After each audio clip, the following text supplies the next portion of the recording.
뭐야, 정전이네? 아, 저장 못했는데 다 날라갔네. 에너지가 멈추면 일상도 멈춥니다. 안녕하세요. 저는 서울과학기술대학교 미래에너지융합학과 최민기입니다. 여러분들 좋아하시는 게임을 하시다가 정전이 일어난 경험 있으신가요? 아니면 여름에 에어컨이 없거나 겨울에 보일러가 안 들어오는 상황을 상상하시면 어떠신가요? 아마 엄청나게 끔찍하거나 이런 세상에서는 못 살 것 같다라는 생각을 하실 것 같습니다. 실제로 2022년 독일에서는 우크라이나 전쟁으로 러시아로부터 오는 천연가스 공급이 차단당하면서 이런 일을 겪었었는데요. 추운 겨울에 가로등도 못 켜고 보일러도 원활히 이용하지 못하면서 엄청난 에너지 쇼크를 겪었습니다. 이처럼 인류 진화의 전환점이 불의 발견에서부터 시작되었을 만큼 이 에너지라는 것은 사람을 사람답게 살 수 있게 해주는 굉장히 근원적인 것입니다. 여러분들 이런 이미지 다들 많이 보셨죠? 이산화탄소가 많이 발생해서 지구 온난화 혹은 기후변화 위기가 다가오고 있다는 내용입니다. 예전에 저도 초등학교 때 지구가 점점 더워지고 북극곰이 설 자리가 없다 라는 예시로 기후 위기에 대한 내용을 선생님이 가르쳐 주셨던 기억이 있습니다. 하지만 요새는 어떤가요? 이제는 기후변화 현상을 저희가 체감할 정도로 다가오고 있는 것 같습니다. 여러 가지 사건들이 있지만 몇 년 전부터 서울 및 인천 지역에 러브버그가 많아져서 저도 놀란 적이 있습니다. 이렇게 우리나라에 러브버그가 유입된 이유는 여러 가지 가설이 있지만 그중 하나로 기후변화에 의한 서식지 변경 등도 포함되고 있습니다. 네, 여러 가지 이유가 있는데요. 가장 큰 이유는 인류의 폭발적인 에너지 사용량 증가에 따른 이산화탄소의 발생입니다. 여러분들도 아마 영화 같은 데서 증기기관차를 움직이기 위해서 석탄을 아궁이에 넣는 장면들을 많이 보셨을 겁니다. 이러한 석탄 혹은 석유 등은 수많은 카본, 즉 탄소와 수소의 결합으로 이루어져 있는데 특정한 열과 주변의 산소와 만나면서 이산화탄소와 추가적인 열을 생산해내는 발열 반응으로 에너지를 생산해낼 수 있습니다. 이렇게 만들어진 이산화탄소가 대기 중에서 분해되지 않은 채 수백에서 수만 년까지 남아 존재하게 되고요. 우주로 방출되는 열 에너지를 가둬서 지구 온난화를 야기시키게 됩니다.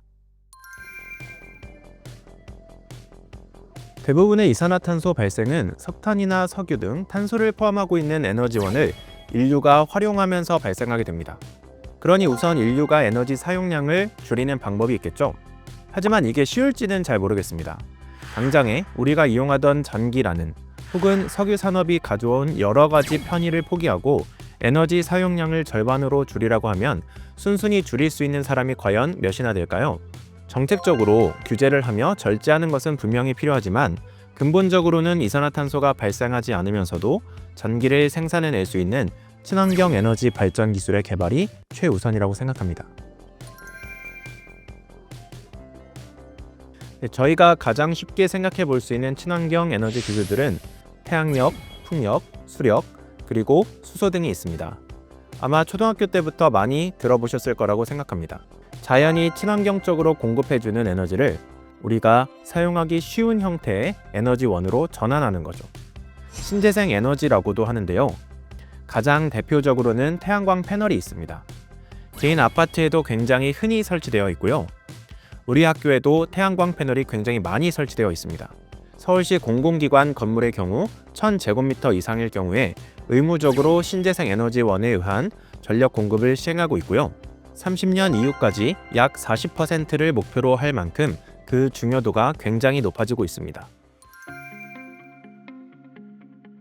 신재생 에너지원의 간헐성과 생산 단가가 현재로서 극복해야 할 가장 큰 걸림돌입니다. 태양력, 풍력은 대표적으로 기후에 많은 영향을 받고 있습니다. 예를 들어서 태양력 같은 경우 일조량이 가장 좋은 오후 시간대에 가장 많은 발전량을 보이고 일몰 이후에는 발전량이 급격히 적어지기 때문에 전력 수요 부하가 오후 시간대인 7시에서 8시에 몰리게 되는데요. 이런 커브가 오리 모양과 같다고 해서 더 커브라고도 합니다. 따라서 이런 과부하 구간에는 전체 정전이 생길 수도 있기 때문에 부하를 적절하게 분배해줄 저장 및 활용을 해줄 수 있는 기술의 개발이 필요합니다. 가장 대표적인 기술이 2차 전지를 활용한 에너지 스토리지 시스템 ESS와 잔여 전기로 수전해를 구동시켜 물로 수소를 생산하고 저장해 두었다가 전기가 필요할 때 연료전지로 활용하는 방안입니다. 또 가장 큰 문제는 가격 문제인데요. 현재 태양력, 풍력과 같은 신재생 에너지원은 석탄 혹은 원자력에 비하여 약 2배에서 4배가량 비싼 전기 생산 단가를 보입니다. 따라서 보다 보편화된 기술의 적용을 위해서는 소비자들이 수긍할 만한 수준으로 가격을 다운시키기 위하여 다양한 방면으로의 기술 개발이 급선무입니다. 최근 또 가장 핫한 이슈가 AI인데요. 국제에너지기구에 따르면 AI 시대로의 전환의 가장 큰 걸림돌로 예상되는 것이 에너지라고 할 만큼 최근 생성형 AI의 개발에 따라 데이터 센터의 수요가 기하급수적으로 늘어나면서 2030년에는 기존 전망에 비해서 약 7배 이상의 전력 부하가 늘어날 것으로 예상하고 있습니다. 이는 결국 전 세계적인 탄소 중립 달성과도 굉장히 거리가 멀어지는 방향이라 친환경 에너지 기술의 개발이 더욱 중요해지고 있습니다. 에너지를 공부하기 위해서는 굉장히 다양한 시각으로의 접근이 필요합니다. 제가 연구하고 있는 분야인 수소 연료전지를 예로 들어보면 연료전지 자체를 구성하는 재료부터 전지를 만들어내는 제조 공정, 그리고 이를 조립하고 시스템화하는 데에서 발생하는 여러 가지 물리화학 현상들을 전부 실험적으로 이해할 수는 없기 때문에 시뮬레이션도 필요하게 됩니다. 저희 학과는 기계공학, 재료공학, 화학공학, 그리고 경제학 등에서 에너지를 특화할 수 있는 전공 과목들과 이를 융합할 수 있는 수업들로 학과 커리큘럼이 구성되어 있습니다. 기후 변화에 대해 관심이 있고 미래의 에너지원에 대하여 조금 더 자세히 공부해보고 싶은 학생에게는 굉장히 좋은 환경이라고 확신합니다. 저희와 같이 에너지에 대해서 좀 더 깊게 공부 및 연구를 하고 싶은 학생들은 언제든지 환영합니다. 서울과학기술대학교에서 기다리겠습니다.